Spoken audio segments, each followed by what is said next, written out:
Hello, hello, hello. Welcome back to the channel. Welcome back to the podcast. Welcome back to the civil. Oh, wait, my mic isn't even in front of me. That's how professional I am. Let me restart this. Hello, hello, hello.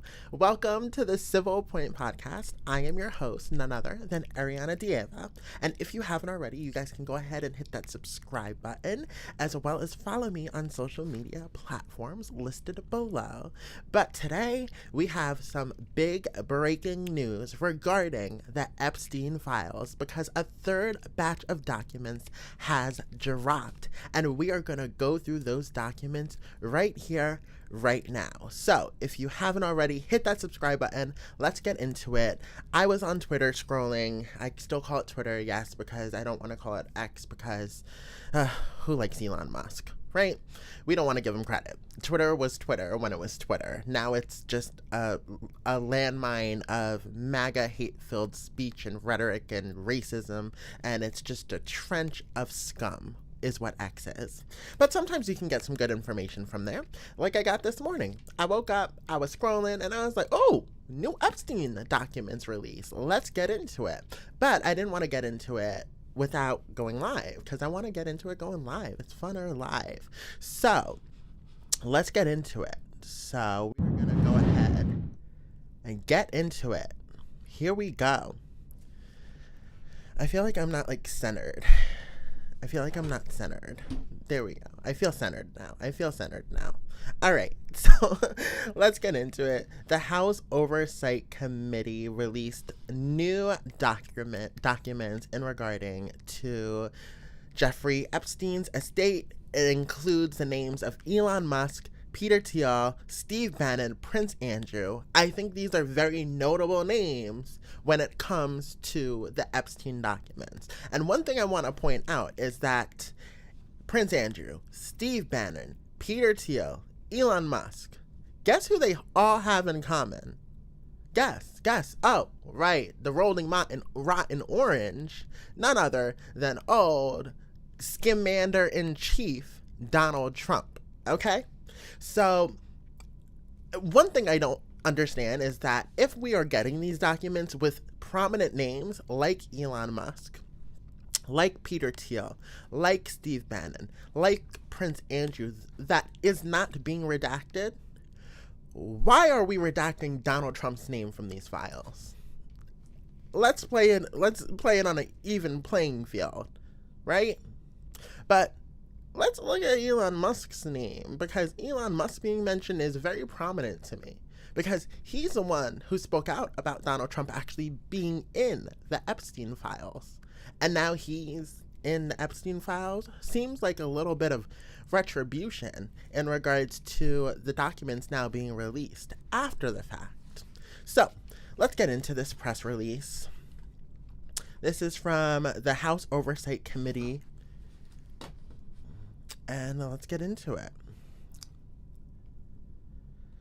Today, Democrats on the Committee on Oversight and Government Reform released partial records from the third batch of documents produced by the Jeffrey Epstein estate, which includes phone message logs, copies of flight logs and manifests for aircrafts, copies and financial ledgers, and Epstein's daily schedule. The documents produced to the public include mentions of possible contact between Jeffrey Epstein and prominent figures like Elon Musk, Peter Thiel, Steve Bannon, and Prince Andrew.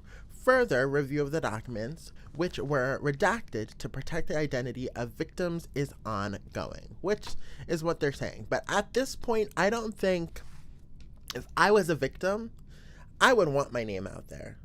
Want to know why? At this point, it's so public. It's so publicly accessible that I feel if something happened to a victim, we would all know the cause of death of that victim. So if I was a victim, thank God I'm not, and I'm not speaking for these victims. I'm just saying if I was in this situation, I would not care if my name is out there, because I want to get the people who tortured me and put me in explicit situations to be held accountable. So I don't care about protecting my identity. I care about actually putting out the facts of what happened to me and the evidence that proves it. So, in the third batch, the Oversight Committee received 8,544 documents responsive to the committee's subpoena from August. The following was received: phone message logs from 2002 to 2005, which were produced previously in litigation, copies of flight logs and flight manifests for aircrafts, including helicopters that Mr. Epstein owned, rented, leased, operated, or used from 1990 to 2019, copies of ledgers reflecting transactions recorded as cash transactions for Mr. Epstein and business entities. These documents were previously shown to committee staff at in-camera review. Epstein's daily schedules between 2010 and 2019. Well, that is a lot of evidence. A lot of evidence that was produced. As well as documents that was produced. So if we are going to go into the documents here, we're going to go ahead and head on into the documents of this all, because they did provide the actual documentation. Let's see here. So we start off with what seems to be just a calendar schedule for Jeffrey Epstein here. So, reminder, blank in around 11:30 due to parent-teacher conference. Redacted name. To be determined, Joshua Bach. Who's Joshua Bach? Do we know anything about a Joshua Bach? Should we search the name Joshua Bach? And it's spelt differently, correct? It's Joschha. That's a cute way to spell it. I love how that name popped up. Who's Joshua Bach? Joshua Bach is a German cognitive scientist. Okay. If this is who he's talking about, which would maybe make a little bit of sense. Epstein was involved with high-power individuals in tech and science and everything like that. I mean, hence why Elon Musk is on the logs. But what do we know about Joshua Bach? I would assume this would be the Joshua Bach. Ooh, Bach AI. What's this? Yeah, here we go. He is a cognitive scientist and artificial intelligence creator. Let's see. Machine dreams, dreaming machines. Artificial intelligence provides a conceptual framework to understand mind and universe in new ways. All right, so he's just an artificial intelligence engineer.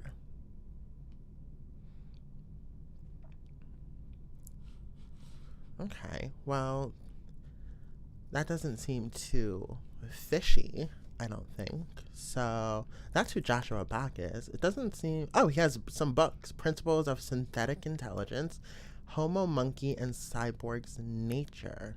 All right, well, Joshua Bach, I think he fits the mold of who Jeffrey Epstein would be involved with, obviously. So that is on 3 p.m. appointment with Andrew, Farkas, and Ben. We have 6 p.m. screening of Unbroken. Jeffrey plus 2 will attend. Who are those other 2, though? At the Rose Theater. When was this? It doesn't give like a date or time. Time Warner Center. Broadway at 60th Street. Cool, so that's that. So Friday, December 5th, 2014, he had a tentative breakfast party with Bill Gates, and he invited Ron Barron and Josh Harris. Who's Ron Barron and Josh Harris? That's a good question. Let's see if we search those names. Ron Barron and Josh Harris. Ronald S. American business person. Who's Josh Harris? It seems like, let's actually do this. Ron Bannon plus. I think we should just search this as this from now on. These people's names and Donald Trump. Right, no specific connection when it comes to that. But Ron Bannon is an American business person.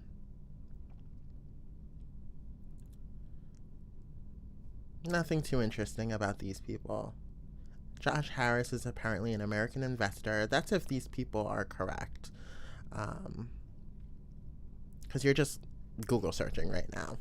But December 6th, reminder, Gregory Richards. This just seems like a schedule for Jeffrey Epstein. But this is a big one. In 2014, Saturday, December 6th, 2014, we have reminder, Elon Musk to Island, December 6th. There was no confirmation of if this actually happened, and there was no confirmation on apparently Elon Musk's end, because there's a note saying, is this still happening?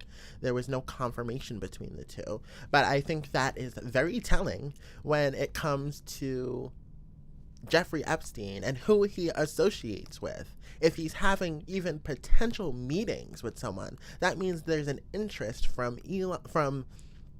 Jeffrey Epstein to this person, aka Elon Musk. I think this is very big to have Elon Musk's name literally in the Epstein files. I think this is very big. So when we look more into regards to the schedule, I just would like to know what that meeting was about. What if we just search Elon Musk December 2014 or Elon Musk 2014? What do you think will pop up? What happened with Elon Musk in 2014? In 2014, Musk saw his influence grow as Tesla began breaking into the mainstream, delivering cars in China and Australia, and planning a gigafactory for batteries. He also warned of the potential dangers of artificial intelligence at an MIT synopsism and continued to develop plans for SpaceX. Additionally, Musk's role as a technology titan was highlighted during a question and answer session of the ONS 2014 conference. I guess that aligns up with my memory in regards to Elon Musk and Tesla really gaining recognition around that time, the growing of electric cars and things of that nature. But anything dramatic happened with Elon Musk in 2014? Doesn't seem so. I think everyone in 2014 was pretty supportive of Elon Musk. And since he went Trump MAGA saga baby over Donald Trump, it was just straight up, everyone hates him now. So, actually, I just saw something. Where was it? Wow, actually, that's perfect. Look at that. 2014, the year Elon Musk went mainstream. So that would align with now this appointment reminder. That would so align with it. Oh my God. So if you see someone developing technology, developing AI, developing electric cars, and you want in on that, and you want dirt on this person, you want to make sure that they fall in line with their endeavors, technology, and profits, and you want to control them, and you have control of literally high-ranking political officials and people throughout the entire world, why not take Elon Musk, invite him to the island, get him in a compromising position, so that way you can control, again, the profits and the margins, as well as the dictations of what happens with those companies that are looking to actually change the world. This actually so aligns up. So in 2014, Elon Musk went mainstream. In 2014, December 2014, he had an appointment with Elon Musk and Jeffrey Epstein, not just an appointment in New York City or an appointment in California, but an appointment on Elon Musk's private island, PDF Island. That is very effing weird. And that's very coincidental. 2014, Musk goes mainstream. And then he's invited to Epstein's private island. That way, Epstein can get any sort of dirt on Musk and control Musk and his technology. Makes complete sense. The stars are lining up here. Now, the question is, did Elon Musk actually attend that meeting? Did Elon Musk actually go to Jeffrey Epstein's PDF island? And was he caught in incriminating circumstances that now endeavored himself to Jeffrey Epstein? That's the big question. Do we have any confirmation of Elon Musk going to that island? And you know what will actually tell us that is flight records. Flight records from Jeffrey Epstein's estate. So, December 7th, he had to be determined. December 8th, he had some appointments from San Francisco and New York. Cool. Nothing really, anything. These names are redacted. So I don't understand why the from is redacted when I'm pretty sure a victim wouldn't be sending him any sort of emails. This is a physical email of calendar for him. So who is this from? Who is this email from on February 14th, 2019 at 9:34 p.m.? Who is this email from? Why are you redacting the name of someone sending him an email when it most likely is not a victim who is sending him his schedule and calendar? So this is where, again, it's a little bit weird when it comes to the redactions because they're protecting people other than the victims. They're trying to put out a story and a narrative that the victims aren't victims. The victims are the people who committed the crimes. It's insane. And who not only committed the crimes, but helped cover up the crimes. So, let's go into this. Here we go. So this is an email of Jeffrey Epstein calendar from someone unknown, redacted information. Rick Kahn on holiday, February back. So it's just kind of just 10:30 appointment redacted, 11 a.m. appointment redacted. A lot of this is just redacted information. I mean, I guess you can, oh, that's weird. Okay, so this is weird. This is odd. So with this email, it actually has appointments like haircuts and teeth cleaning for, I'm assuming, the victims that he groomed and went on sexual exploitations with. That is what I'm thinking this email is. That's weird. It's like he's using these girls as his play dolls, getting their teeth clean, getting their hair cut. What if they didn't even consent to this, which they highly likely that they didn't?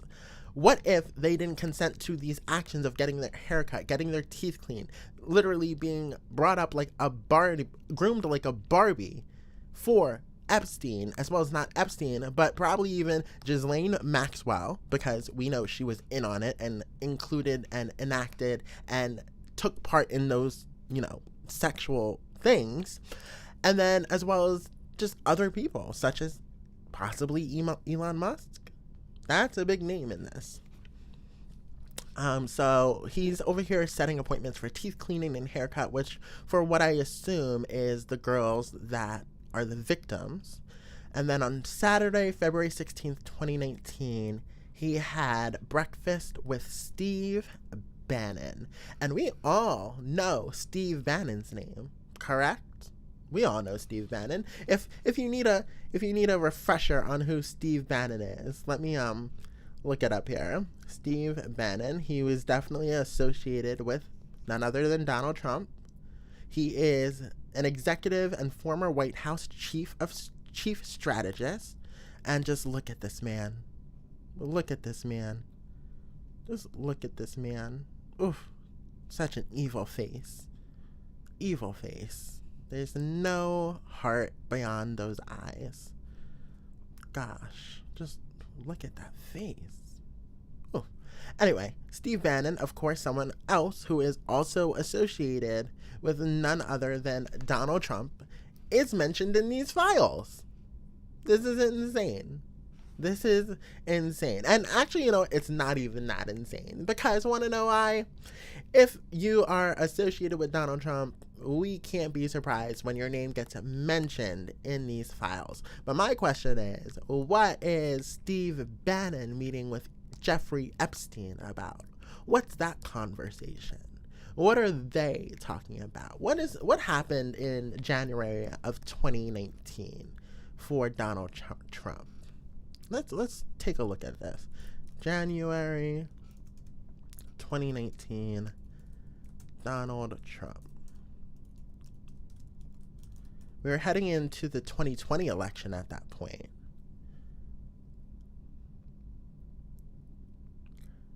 So in 2019, Donald Trump's presidency was dominated by the longest government shutdown in U.S. history, a prolonged standoff over funding for the border wall. Other notable events included the swearing in of the new Democratic-controlled House of Representatives and ongoing investigations. So in 2018 to 2019, that government shutdown was the longest lasted in U.S. history, or government history. Cabinet departures. The month saw several high-profile resignations, including James Mattis as Secretary of Defense and John F. Kelly as White House Chief of Staff. Fast food feast on... All right, well, nothing seems to be too crazy, but, I mean, I would love to know what that conversation was. And I can allege and assume that Steve Bannon went to that meeting. I mean, Steve Bannon is friendly with Donald. Not friendly, he is very close with Donald Trump. He was very close enough to be named the Chief of Staff, I think it was, right? Chief of Staff? Yeah, Chief Strategist in Trump's first presidency. So it's just, again, weird. All these people aligned with Trump still meeting with none other than, you guessed it, Jeffrey Epstein. So again, the connections are just there. So we have 9 a.m. breakfast with Reed Weingarten. Reed Weingarten. Who is Reed Weingarten? Reed Weingarten. He seems to be a senior counsel.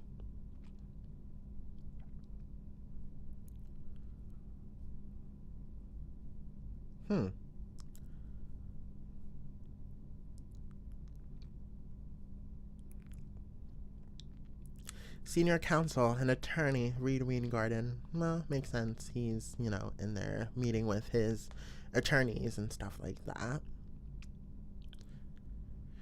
Truther. Alright, well, it seems like nothing else is too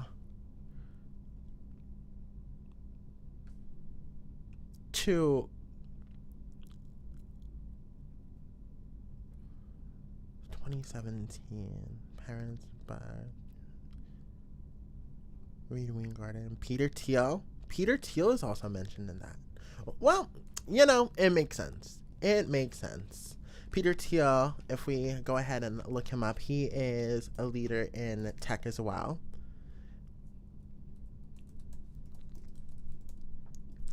So let's go and look up that man. German-American entrepreneur and venture capitalist. Boom. Some people call him the Antichrist. And, I don't know who's the Antichrist at this point. There's so many evil people in our government. It's just hard to even kind of figure it out or try and decide or decipher who's the most evil of the evilest, because it's all just so evil. And then now we have documentation from Jeffrey Epstein's general ledger. This is just financials when it comes to Jeffrey Epstein. Of course, a lot of this is redacted out, and what isn't redacted out is that he went to, I guess, a yoga class. Yay, we need to know that. All of this is redacted. Redacted. Redacted. Well, if you're gonna give us information, don't give us redacted information. At least does it show amounts? Hold up. Let's see if it shows amounts. It does. It does. Debt credit. So I'm guessing this is how much he paid. This is how much he got in regards to these ledgers with his financials. So he's sending quite a bit of money, but of course it's 5,000 there, 5,000 there. I'm guessing that's to the same person. From the same person.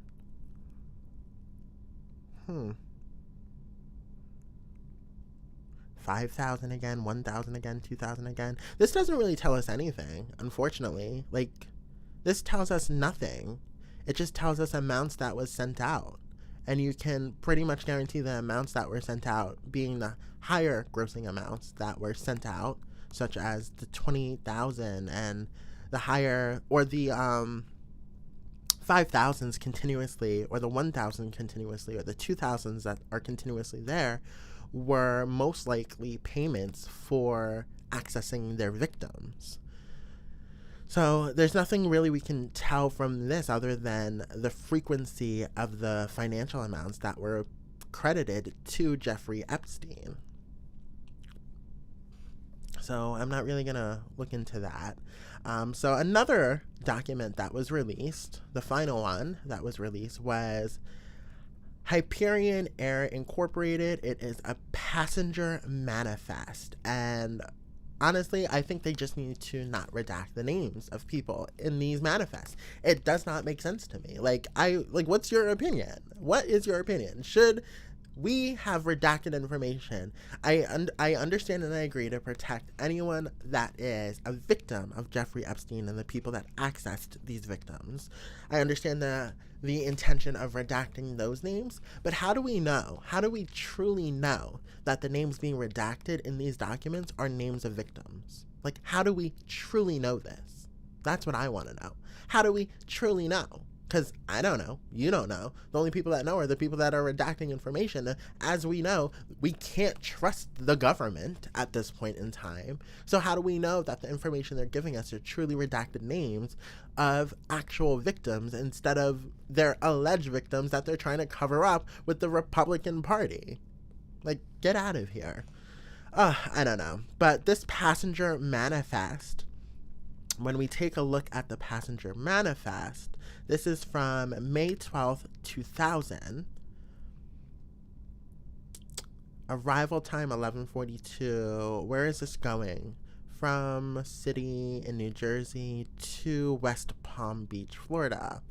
Isn't that funny? Didn't Donald Trump just mention Palm Beach, Florida, where he was like, it was a different time in the 90s in Palm Beach, Florida, where he essentially admitted to that he engaged in alleged crimes that would be considered crimes looking back nowadays versus when they were in the actual moment committing those crimes. Donald Trump literally sat there and said, it was a different time in the 90s. So he essentially incriminated himself to say, I did things that today would be looked at as criminal. That's what he said.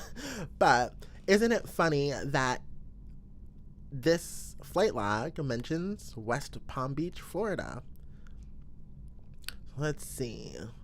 This is just, gallons, blah, blah, blah. But what is most important is the names on the passengers list. The names on the passengers list include Jeffrey Epstein, obviously Ghislaine Maxwell. That girl is sitting in a low security prison right now because she made a deal to tell everyone that Donald Trump had no involvement, or as president, because I did a video on this. Her wording is very specific when she talks about Donald Trump. It scopes her actual questioning to his presidency rather than his entirety relationship with the president or Donald Trump in general. She specifically said, as president, I did not see the president actually engage in any criminal activities, thus keeping the scope to his presidency. So she didn't lie technically, but whoever fed her that line was very effing smart. But Ghislaine Maxwell on this flight, as well as Periling, don't know who that is, but you know who is a big name is Prince Andrew. Prince Andrew was on this flight, and I'm assuming, doesn't tell us where they were going though. Condition 253 takeoff. Yeah, it doesn't tell us where they were going. But one can assume they're taking that private jet or helicopter to Epstein Island, PDF Central Island. So just a lot of information in this. Of course, we have a lot of redacted information in regards to the financials, but when you look at the frequency of the financials, you can see these are multiple credits to Jeffrey Epstein, and Jeffrey Epstein accepted this money from whoever these redacted participants are in his financial records. And then even when you look at his debits, it's just grand amounts. And I'm very curious to know where those grand amounts and who received those grand amounts and what they were for. I'm pretty sure, especially, and you know what? Oh my God. You know what? Look at this. Look at this. All right. So this is all from the year 2000, if I can read that correct. I'm pretty sure that does not say the year 7000. Pretty sure it says the year 2000. But these are all checks received.